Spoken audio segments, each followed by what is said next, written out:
নাকি এটা কি মুসি গুড়। মুসি আবার গুড় হয় নাকি? জুতো সেলাই করি। মানে তালের গুড়ের যেটা পাটালি ওই দিয়ে করে। ছোট ছোট মুসি। খাবার নিয়ে ফ্যাসিনেশন নাই এমন মানুষ খুব কম। আর সে খাবার যদি হয় ঝাল টক মিষ্টি স্বাদে তৈরি, তাহলে তো কথাই নেই। আজ আপনাদেরকে দেখাবো তেমনই একটি রেসিপি, অর্থাৎ কাঁচা আমের আচার, তাও ছোলা সহ। দেখুন, শিখুন কিভাবে তৈরি করতে হয় কাঁচা আমের আচার। কাঁচা আমের আচার তৈরি করতে যা যা লাগে দেখতে পাচ্ছেন। কাঁচা আম, যাতে খুব বাড়তি আম নয়, মোটামুটি ছোলাটা একটু শক্ত হয়েছে এমন আম কেটে টুকরা করে নেওয়া হয়েছে মাঝখান থেকে কেটে। তো এর সাথে আর যা যা উপকরণ লাগতেছে যে আচার তৈরি করতেছে তার মুখ থেকেই শুনুন। এটা কি? এটা মরিচের গুঁড়া, এটা রসুন বাটা, আদা বাটা, রসুন বাটা। আতরা আতরা বাটা। রসুনটা পুরো তো পেস্ট করো নাই দেখা যায়, না, খালি ছেঁচে নিছো। আর এইটা ছুরিতে দাও। এটা সরিষা বাটা। সরিষা বাটা, মানে পুরো মিহি করতে হয় না। না, মিহি করলে ভালো আসে না। এটা ভালো আছে না? হুম, আর লাগে ভিনেগার, ভিনেগার গুঁড়া। হলুদের গুঁড়ো এটা না? হ্যাঁ, একটু নুন লাগবে। হুম, নুন না দিলে গুণ গাইবে কি? হ্যাঁ, আর কি এটা সরিষার তেল? খাঁটি সরিষার তেল, বরগুনার ঐতিহ্যবাহী। এইটা কি? এইটা পাঁচফোড়ন, পাঁচফোড়ন কি কি দিয়ে হয়? এটার সাথে কি কি আছে? পাঁচফোড়ন, কালিজিরা, মেথি, গোহামরি, সরিষা আছে নাকি? সরিষা, সাদা সরিষা, কালো সরিষা, মৌরি, ধনিয়াও আছে?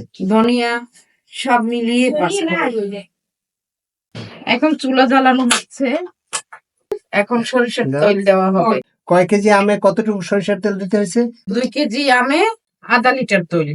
এখন রসুন দিলাম, সবই পরিমাণ মতো দেওয়া। সরিষা বাটা 200 গ্রাম।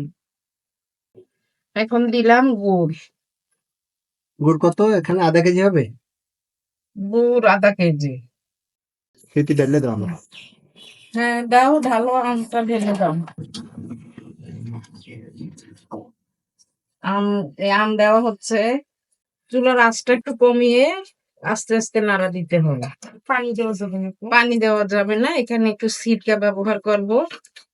সিরকাটা দিলে আচারটাও নষ্ট হবে না, আমটাও স্মুথ হয়ে যাবে। সিটে দাও। তারপরে এখন লবণ দিব। মরিচের গুঁড়া দিচ্ছি, লাল মরিচের গুঁড়া। একটু কালারটা সুন্দর আসবে, দেখতে ভালো লাগবে।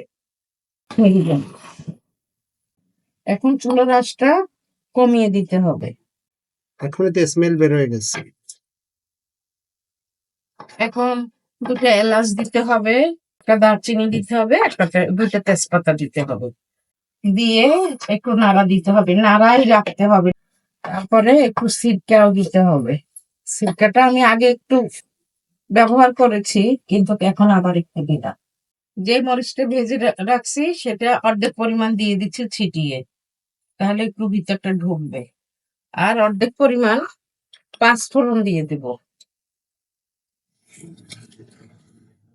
আর কিছু প্রয়োজন হবে না। এই হয়ে গেল, তৈরি হয়ে গেল টক মিষ্টি ঝাল কাঁচা আমের আচার। কোন আচারটা তৈরি না হবে অতক্ষণ নাড়তে থাকতে হবে, যাতে আচারটা লেগে না যায়।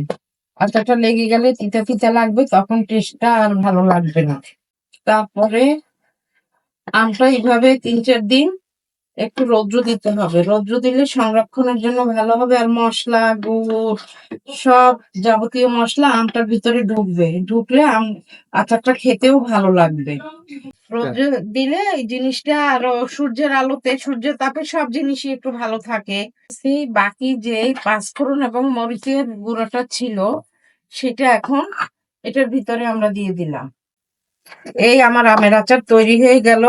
দর্শক বন্ধুরা, এতক্ষণ দেখলেন মুশফিকা লাকির তৈরি ছোলা সহ কাঁচা আমের আচার।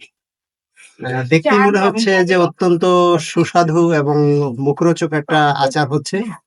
এতক্ষণ সঙ্গে থেকে যারা দেখলেন, শিখলেন আমের আচার তৈরি, তাদেরকে অসংখ্য ধন্যবাদ সঙ্গে থাকার জন্য।